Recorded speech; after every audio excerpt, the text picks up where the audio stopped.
जैन साथियों आज के टॉपिक में मैं आपको बताऊंगा कि यदि आप कोई किसी भी ज़मीन पे कब्जा किए हुए हैं तो कब्जा वाली ज़मीन आप अपने नाम कानूनी तरीके से करवा सकते हैं। ये जो है मैंने विद आदेश जो नियम जो है वो भी मैंने आपके लिए तैयार करके रखे हैं। तो सब कुछ इस वीडियो में जानेंगे।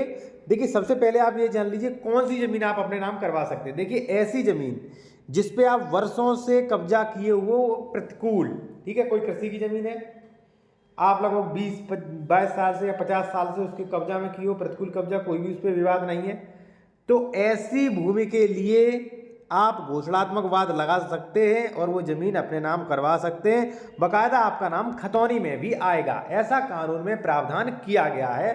उसके लिए मैंने आपके लिए आपके सामने विध कानून यहाँ पे निकाल के रखा है।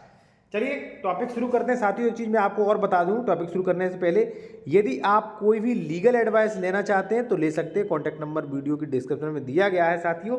और यदि मान लीजिए आप उत्तर प्रदेश में कोई ज़मीन खरीद रहे हैं, डॉक्यूमेंट्स चेक कराने हैं, कहीं ज़मीन पे कोई फर्जी नहीं, फ्रॉड तो नहीं, डबल रजिस्ट्री नहीं, तो करवा सकते हैं। कॉन्टैक्ट नंबर वीडियो की डिस्क्रिप्शन में आपको मिल जाएगा। आते हैं अपने टॉपिक पर। किस टॉपिक पर?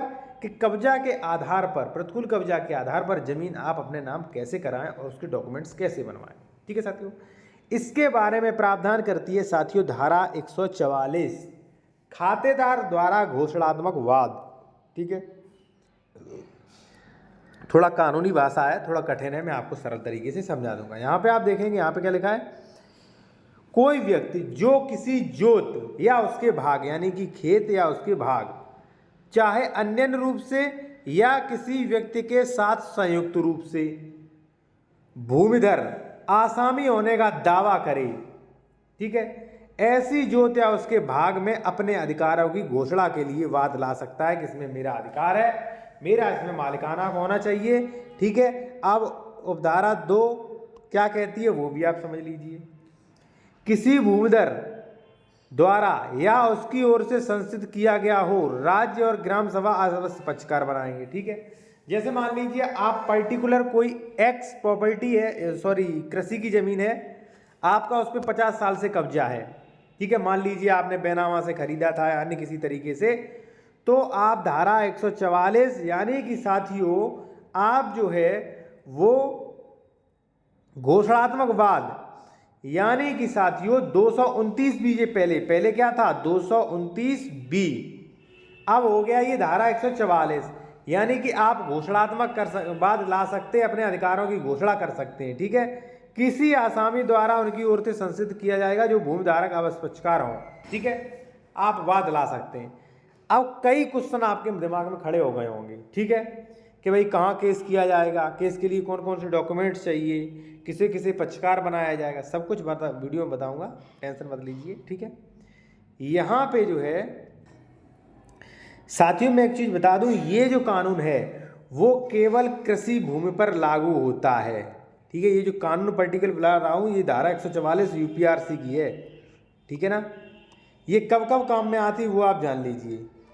मान लीजिए किसी एक्स प्रॉपर्टी जो है उस पर आप 20-30 सालों से रह रहे हो, ठीक है, एक्स प्रॉपर्टी, ठीक है, या मान लीजिए इसकी आपके पिताजी ने रजिस्ट्री कराई थी, ठीक है, हो गए 50 साल 70 साल, दाखिल खारिज है नहीं, तो भी आप घोषणात्मक वाद ला सकते हैं।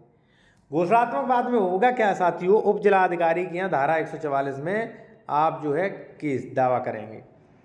दावा में जो भी आवश्यक पक्षकार हैं उसमें जो है ग्राम सभा और राज्य सरकार पक्षकार बनाए जाएंगे, इनके लिए नोटिस जारी होगा। ठीक है, ग्राम सभा के लिए ग्राम प्रधान के लिए जाएगा और राज्य सरकार के लिए जो भी मान लीजिए कलेक्टर वगैरह हैं, जो प्रशासनिक अधिकारी हैं, उनके वकील जो हैं, ठीक है, उनके लिए जाएगा कि भाई इस पर हम घोषणात्मक वाद कर रहे हैं, यदि आपको कोई आपत्ति हो तो करें। यदि मान लीजिए सरकारी ज़मीन है तो वो लोग आपत्ति कर देंगे।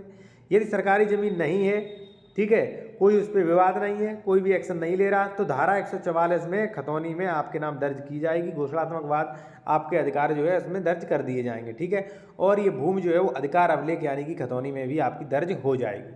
तो साथियों ये विस्तृत प्रोसेस है।